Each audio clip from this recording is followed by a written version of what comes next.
Chapter 91. The Mother and Son. The Count of Monte Cristo bowed to the 5 young people with a melancholy and dignified smile, and got into his carriage with Maximilian and Emmanuel. Albert, Beauchamp, and Chateau Renaud remained alone. The young man's look at his 2 friends, without being timid, appeared to ask their opinion of what he had just done. "Indeed, my dear friend," said Beauchamp, first, who had either the most feeling or the least dissimulation, "allow me to congratulate you. This is a very unhoped-for conclusion of a very disagreeable affair." Albert remained silent and wrapped in thought. Chateau Renaud contented himself with tapping his boot with his flexible cane. "Are we not going?" said he, after this embarrassing silence. "When you please," replied Beauchamp.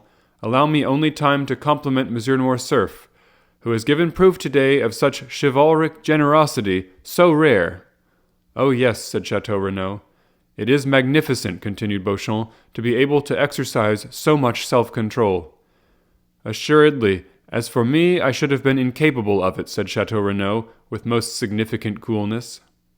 "Gentlemen," interrupted Albert, "I think you did not understand that something very serious had passed between M. de Monte Cristo and myself." Possibly, said Beauchamp immediately. "But every simpleton would not be able to understand your heroism, and sooner or later you will find yourself compelled to explain it to them more energetically than would be convenient to your bodily health and the duration of your life. May I give you a friendly counsel? Set out for Naples, The Hague, or St. Petersburg, calm countries, where the point of honor is better understood than among our hot-headed Parisians.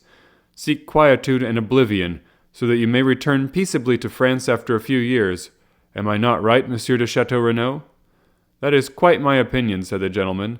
"Nothing induces serious duels so much as a fruitless one." "Thank you, gentlemen," replied Albert, with a smile of indifference. "I shall follow your advice, not because you give it, but because I had before intended to quit France. I thank you equally for the service you have rendered me in being my seconds. It is deeply engraved on my heart, since after what you have just said, I remember that only." Chateau Renaud and Beauchamp looked at each other. The impression was the same on both of them, and the tone in which Morcerf had just expressed his thanks was so determined that the position would have become embarrassing for all if the conversation had continued. "Farewell, Albert," said Beauchamp suddenly, carelessly extending his hand to the young man without the latter appearing to rouse from his lethargy. In fact, he did not notice the offered hand. "Farewell," said Chateau Renaud, in his turn, keeping the little cane in his left hand and bowing. Albert's lips scarcely whispered farewell, but his look was more explicit. It embraced a whole poem of restrained anger, proud disdain, and generous indignation. He preserved his melancholy and motionless position for some time after his 2 friends had regained their carriage. Then, suddenly loosing his horse from the little tree to which his servant had fastened it, he sprang on it and galloped off in the direction of Paris. In a quarter of an hour he was entering the hotel of the Rue du Helder.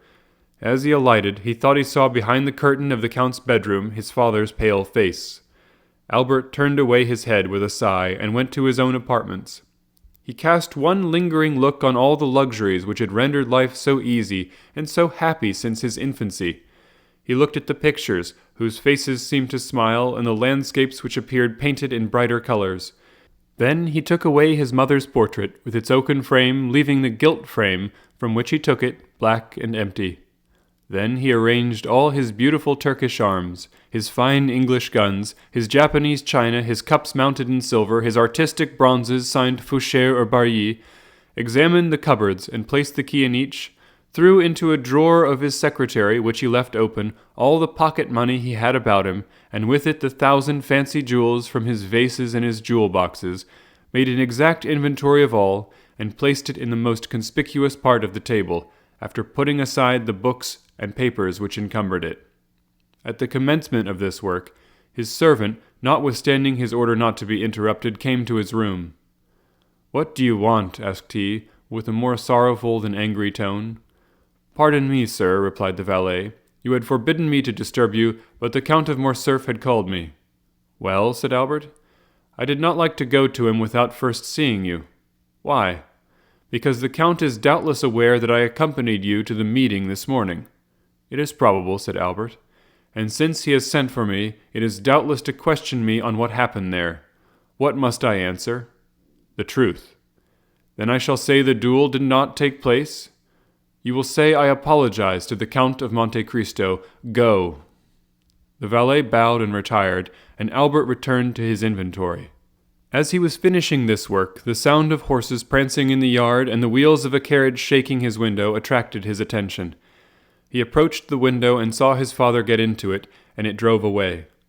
The door was scarcely closed when Albert bent his steps to his mother's room, and no one being there to announce him, he advanced to her bedroom, and, distressed by what he saw and guessed, stopped for one moment at the door. As if the same soul had animated these two beings, Mercedes was doing the same in her apartments as he had just done. Everything was in order. Laces, dresses, jewels, linen, money. All were arranged in the drawers, and the Countess was carefully collecting the keys. Albert saw all these preparations, he understood them, and exclaiming, "My mother!" he threw his arms around her neck. The artist who could have depicted the expression of these two countenances would certainly have made of them a beautiful picture. All these proofs of an energetic resolution, which Albert did not fear on his own account, alarmed him for his mother. "What are you doing?" asked he. "What were you doing?" replied she. "Oh, my mother!" exclaimed Albert, so overcome he could scarcely speak. "It is not the same with you and me. You cannot have made the same resolution I have, for I am come to warn you that I bid adieu to your house, and to you." "I also," replied Mercedes, "am going, and I acknowledge I had depended on your accompanying me. Have I deceived myself?" "My mother," said Albert with firmness, "I cannot make you share the fate I have planned for myself. I must live henceforth without rank and fortune, and to begin this hard apprenticeship I must borrow from a friend the loaf I shall eat until I have earned one. So, my dear mother, I am going at once to ask Franz to lend me the small sum I shall require to supply my present wants." "You, my poor child, suffer poverty and hunger? Oh, say not so. It will break my resolutions."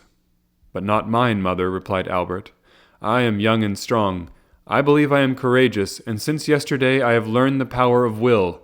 Alas, my dear mother, some have suffered so much, and yet live, and have raised a new fortune on the ruin of all the promises of happiness which heaven had made them, on the fragments of all the hope which God had given them.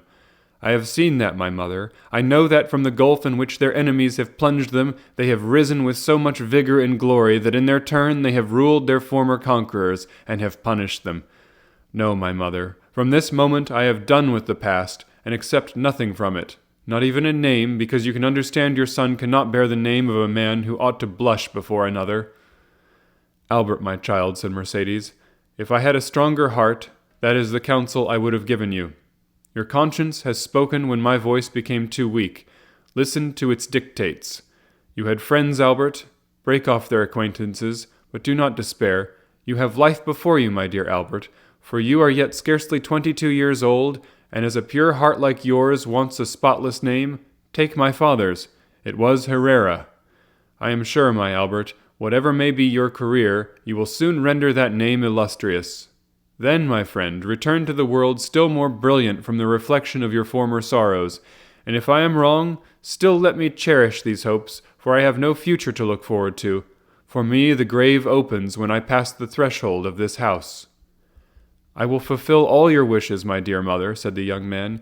"Yes, I share your hopes. The anger of heaven will not pursue us, you so pure and me so innocent. But since our resolution is formed, let us act promptly. Monsieur de Morcerf went out about half an hour since. The opportunity is favorable to avoid an explanation." "I am ready, my son," said Mercedes. Albert ran to fetch a hackney coach. He recollected there was a small furnished house to let in the Rue de Saint-Péray, where his mother would find a humble but decent lodging, and thither he intended conducting the Countess. As the hackney coach stopped at the door and Albert was alighting, a man approached and gave him a letter. Albert recognized the bearer. "From the Count," said Bertuccio. Albert took the letter, opened it, and read it. Then looked round for Bertuccio, but he was gone. He returned to Mercedes with tears in his eyes and heaving breast, and without uttering a word he gave her the letter. Mercedes read, "Albert, while showing you that I have discovered your plans, I hope also to convince you of my delicacy. You are free, You leave the Count's hotel, and you take your mother to your home. But reflect, Albert, you owe her more than your poor noble heart can pay her. Keep the struggle for yourself, bear all the suffering, but spare her the trial of poverty which must accompany your first efforts. For she deserves not even the shadow of the misfortune which has this day fallen on her, and Providence wills not the innocent should suffer for the guilty. I know you are going to leave the Rue de Helder without taking anything with you. Do not seek to know how I discovered it. I know it, that is sufficient. Now listen, Albert. 24 years ago I returned proud and joyful to my country. I had a betrothed, Albert, a lovely girl whom I adored, and I was bringing to my betrothed 150 louis, painfully amassed by ceaseless toil. This money was for her. I destined it for her, and knowing the treachery of the sea, I buried our treasure in the little garden of the house my father lived in at Marseilles, on the Allée de Milan. Your mother, Albert, knows that poor house well. A short time since I passed through Marseilles and went to see the old house, which revived so many painful recollections, and in the evening I took a spade and dug in the corner of the garden where I had concealed my treasure. The iron box was there. No one had touched it. It was under a beautiful fig tree my father had planted the day I was born, which overshadowed the spot. Well, Albert, this money, which was formerly designed to promote the comfort and tranquillity of the woman I adored, may now, from a strange and painful circumstance, be devoted to the same purpose. Oh, feel for me, who could offer millions to that poor woman, but who return her only the piece of black bread, forgotten under my poor roof since the day I was torn from her I loved.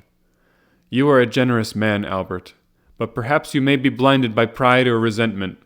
If you refuse me, if you ask for another for what I have the right to offer you, I will say it is ungenerous of you to refuse the life of your mother at the hands of a man whose father was allowed to die in all the horrors of poverty and despair by your father.